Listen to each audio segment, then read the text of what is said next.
తయారీ ఎంబ్రాయర్ అదాని భాగస్వామ్య ఒప్పందం పౌర విమానయాన శాఖ మంత్రి రామ్మోహన్ నాయుడు వాళ్ళు దేశంలో అత్యధిక డిమాండ్ ఉన్నటువంటి 80 నుంచి 150 సెట్ల విమానాలను ఇక్కడే తయారు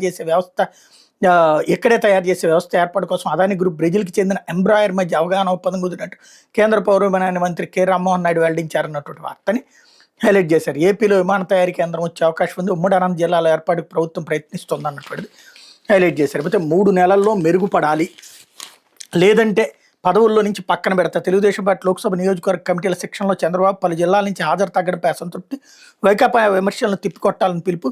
పదవులు తీసుకున్న వాళ్ళని 3 నెలలు పరిశీలిస్తా, మీ పనితీరు మెరుగుపడకపోతే పక్కన పెడతా, కొత్త వాళ్ళకి అవకాశం ఇస్తా, కష్టపడే వాళ్ళకి పదవులు ప్రోత్సాహం ఉంటాయి, అంతర్గత గొడవలు ఆధిపత్య పోరొద్దు, బూత్ యూనిట్ క్లస్టర్ ఇలా ఎవరి పరిధిలో వాడు పనిచేయాలి, ఇతరుల వ్యవహారాల్లో తలదూర్చితే కఠిన చర్యలు తప్పవని తెలుగుదేశం పార్టీ అధినేత ముఖ్యమంత్రి చంద్రబాబు పార్టీ నేతలు హెచ్చరించారు. పార్టీకి చెడ్డ పేరు తెచ్చిన, కోర్టులుగా ఉండి విమర్శలు చేసిన ఊరుకోబోనని తేల్చి చెప్పారు.